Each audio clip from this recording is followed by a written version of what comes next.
Hoy vamos a ver acá como última parte de lo que hemos visto en el desarrollo de procesos químicos, lo que es y cómo se realiza el dimensionamiento de equipos. Esta es la última etapa de lo que se refiere al diseño de un proceso químico. Bueno, y espero que te guste. El dimensionamiento de los equipos y las instalaciones de una planta química es uno de los aspectos más importantes en un proyecto de planta. El primer paso a seguir en el dimensionamiento es la realización de los balances de materia y energía para saber cuáles son las capacidades que necesitamos de toda esa instalación, de todos esos equipos y también los requerimientos energéticos necesarios.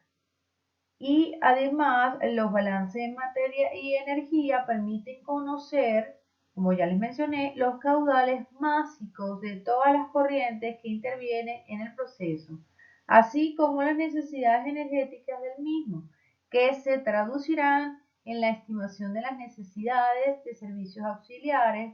Servicios auxiliares se refiere a servicio de agua, servicios eléctricos, servicio de aire, de servicio de agua para calentamiento de calderas, etc.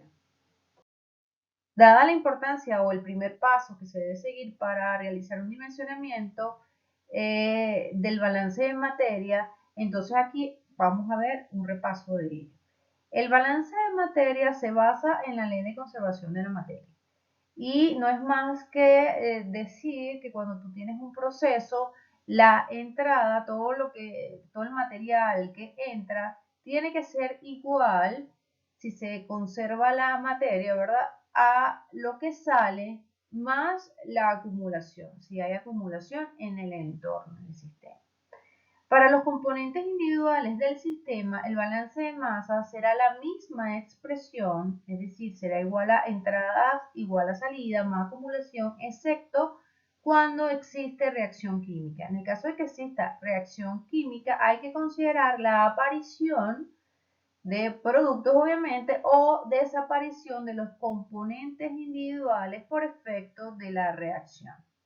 En ese caso, el balance de masa queda como el que les muestro aquí, que sería entrada de ese componente I más generación por efecto de la reacción química, ¿verdad? De ese componente I va a ser igual a la salida, lo que sale del componente I, más lo que se acumula del componente I.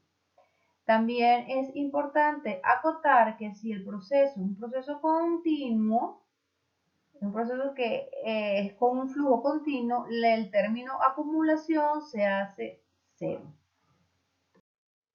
Entonces podemos decir que el balance de materia es la contabilización de los materiales que entran, que se procesan y que salen de un proceso químico con respecto a una unidad de tiempo o a la unidad de tiempo de procesamiento.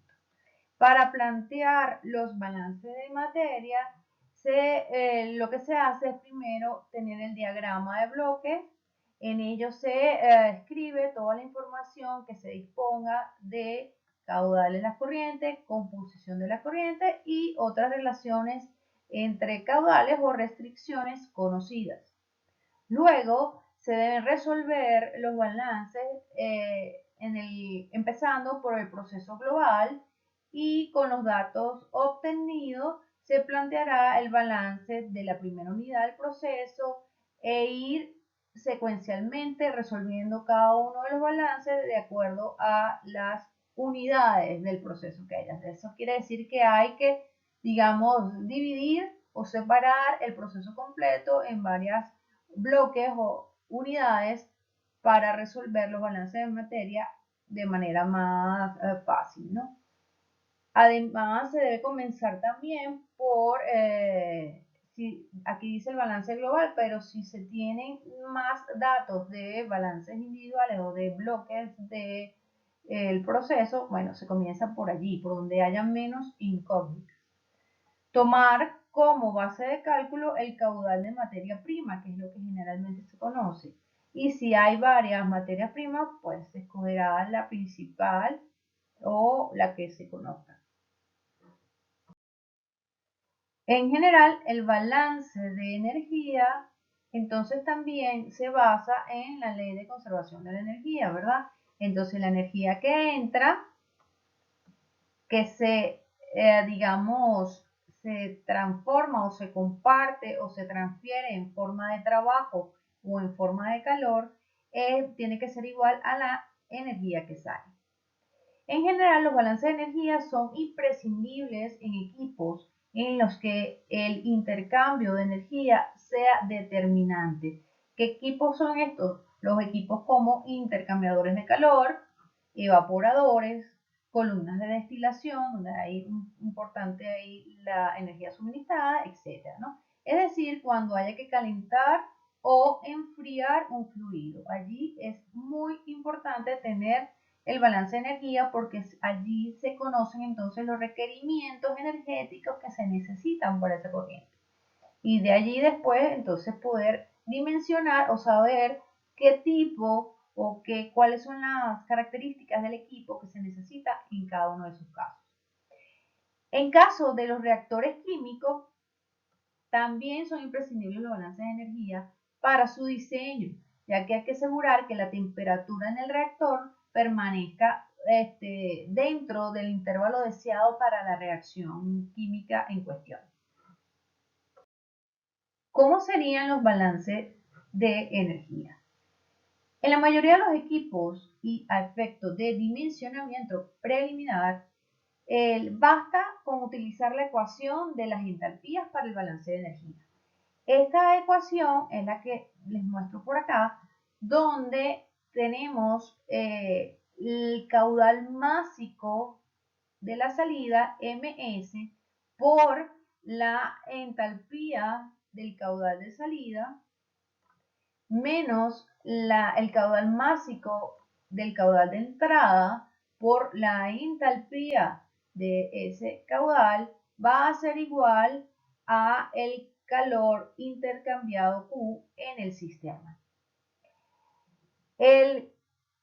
La entalpía en cada una de las corrientes se calcula utilizando la ecuación que todos conocemos de capacidad calorífica y una temperatura de referencia. Adicionalmente a esta ecuación hay que colocar el calor latente de vaporización si hay un cambio de estado. Por ejemplo, si entra la corriente de estado líquido pero se genera un vapor, entonces hay que sumarle, adicionarle el delta H de vaporización, que es el calor latente de vaporización de esa corriente. Y a manera de repaso, como sabemos, si Q es mayor que 0, es decir, positivo, eso indica que es calor ganado por el sistema, y cuando es negativo es calor cedido por el sistema. Una vez reconocido o repasado los balances de materia y energía y saber su utilidad e importancia para el dimensionamiento de equipos, vamos a ver un poco de qué se trata justamente esa actividad de dimensionamiento de equipos en un proceso químico. El dimensionamiento es una actividad que engloba distintas disciplinas, de allí que no solo el ingeniero químico o el químico en contadas ocasiones deba hacer este trabajo de manera individual. Para ello se requiere un serio conocimiento de las necesidades energéticas de una planta. Para ello se requiere conocer los fluidos involucrados, el tipo de fluidos y sus características, ¿no? Las restricciones de cambios de temperatura, los modelos termodinámicos, los materiales de construcción de equipos, las consideraciones mecánicas y, por supuesto, un análisis económico de todas las alternativas existentes antes de seleccionar los equipos idóneos en dicha planta. Una vez realizados los balances de materia y energía, se pueden hacer los cálculos iniciales en los que se obtengan las dimensiones principales de los equipos del proceso. Como resultado fundamental se debe indicar para cada equipo dimensiones tales como altura, longitud, ancho y diámetro. Esas serían las dimensiones principales en la mayoría de los equipos, como mezcladores, tanques, intercambiadores, etc. También importante el volumen, la superficie plana para saber dónde está, cuánto ocupa, cuánto espacio va a ocupar dentro de la planta ese dispositivo o ese equipo, la capacidad de trabajo, que eso tiene que ver con la potencia, tiene que ver con la cantidad de calor, etcétera, y el caudal que puede manejar cada equipo. Entonces, cuando se habla de dimensionamiento de equipo, tengan en mente que es justamente determinar o calcular o fijar las dimensiones que les acabo de mencionar: altura, ancho, volumen, carga, etcétera, etcétera. A manera de ejemplo, vamos a ver el dimensionamiento de equipos de bombeo. ¿Por qué es importante el dimensionamiento? Lo mencionamos anteriormente, pero específicamente para equipos de bombeo es importante dimensionar, ya que primero existen diferentes tipos de bombas.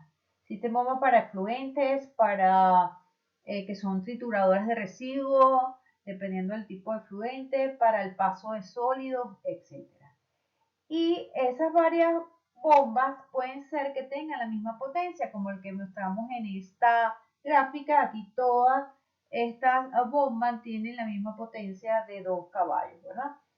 Sin embargo, fíjense que cada perfil, cada una de estas curvas son el perfil de comportamiento, de operación de cada bomba. Entonces, a pesar de que tienen la misma potencia, tienen diferentes perfiles.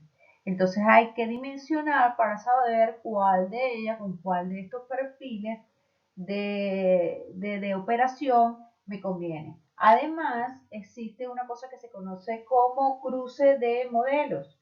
Es decir, saber si esa bomba, a pesar de que es un modelo diferente, sirve para la aplicación para la cual se necesita o, o no sirve. Y eso quiere decir que no solamente se debe comprar la bomba por la potencia, sino también hay que tomar en cuenta otras dimensiones que ya vamos a ver cuáles son. Entonces, ¿cuáles son esas otras dimensiones, además de la potencia, que son importantes cuando se dimensionan equipos de bombeo? Entre ellas está el caudal que debe manejar o que debe soportar la bomba. Y recuerden que el caudal es el volumen de líquido por unidad de tiempo. Puede ser galones por minuto, litros por segundo, o metros cúbicos por hora, etc. Y otro factor importante, otra dimensión importante al momento de seleccionar una bomba, es la altura dinámica total o carga dinámica total. La carga dinámica total, que es esta que les menciono acá, es la altura que se requiere o que se requiere subir o transitar o pasar del líquido o del fluido en el sistema a ciertas circunstancias. Esa altura o esa carga dinámica total, que es la capacidad en altura que requiere tener la bomba, ¿verdad? Que se mide, puede medirse en pie, en PSI o en metros, ¿verdad? Se calcula determinando una cosa que se llama la carga estática. Adicional hay que sumarle las pérdidas por fricción, que ya la vamos a ver, y la presión. Entonces, el modelo tradicional para el dimensionamiento de una bomba, como les decía, requiere primero determinar el caudal, que vamos a llamarlo Q, que va a manejar o que va a transportar a través de, usando esa bomba, ¿verdad? Se identifica, como lo vimos anteriormente, H, que es la altura o la carga estática, la elevación del fluido desde donde va a bombearse el fluido hasta donde va a llegar, que sería esta altura, ¿verdad? H. Y luego se deben calcular lo que se conocen como las pérdidas por fricción, que son las pérdidas de potencia o de carga que existe por el roce del fluido a través de toda el ramal de tubería, incluidos los accesorios y recuerden que si hay codos, si hay válvulas, etcétera, eso también genera una pérdida por fricción y deben todos sumarse a la pérdida total. Y luego se identifica luego la carga de operación, o mejor dicho, la presión de operación. ¿Ok? En el caso de que aplique, generalmente si es un sistema abierto, sabemos que es la presión atmosférica. Entonces, esa presión de operación se suma a las pérdidas por fricción y a la carga estática, y todo eso me genera la carga dinámica total, que es el parámetro de dimensionamiento que se utiliza para seleccionar una bomba más allá de la potencia, como les había mencionado. Finalmente, por aquí les muestro algunos ejemplos de típicos equipos que constituyen una planta química. Uno de ellos, los intercambiadores de calor, que vimos en el paper que les envié, donde hablan del dimensionamiento de este equipo. Recuerden que hoy en día existen programas. En ese artículo muestran un programa que sirve para realizar el dimensionamiento de unos intercambiadores de calor. Existen diferentes modelos y tipos y diferentes técnicas para hacer el dimensionamiento del intercambiador de calor. Aquí es importante el balance de energía, como ya les decía. Esta es una bomba centrífuga, también tiene, como vimos en el ejemplo anterior, aparte de la potencia, es importante conocer el caudal y más allá la carga dinámica total que debe cubrir la bomba para poder seleccionarla de manera adecuada. Este que vemos por acá abajo es un reactor, justamente se llama así porque ahí es donde ocurre la reacción química. Está dotado de mezcladores, está dotado de material para determinar la temperatura, termocuplas, para la presión, etcétera. Este que les muestro en esta foto tiene una capacidad de unos 2.500 litros. Ahí se debe saber cuál es la presión que debe tener el sistema, la temperatura del sistema como parámetro de dimensionamiento. Adicionalmente, el volumen es muy importante en los reactores químicos. Luego les muestro aquí un tanque de agitación, un tanque normalito, lo más básico que existen muchos en las plantas químicas. Generalmente hay mezclado, ¿verdad? Y se hace a través de este tipo de tanques. Este es, tiene una capacidad de 400 litros. Justamente el volumen es uno de los parámetros de dimensionamiento más, el que más se debe usar para comprar o seleccionar un tanque. Y finalmente acá, esta es una caldera de vapor que funciona para calentar a través de vapor de agua. Entonces tienen diferentes parámetros de dimensionamiento aparte del tamaño. También es importante el flujo de agua de servicio, agua o de vapor de agua que entra y sale de la caldera, porque esto sale con el balance de energía del sistema. Entonces, fíjense que cada tipo de equipo tiene diferentes parámetros que se deben calcular para el dimensionamiento adecuado y la selección adecuada del equipo. Bueno, y con esa idea quiero cerrar y que les quede a nosotros como químicos que debemos conocer diferentes parámetros dependiendo del equipo que vamos a utilizar y que la importancia de saber y hacer y tener previsto la carga, la cantidad de materia o material, el flujo que se va a manejar, así como los requerimientos energéticos de los mismos.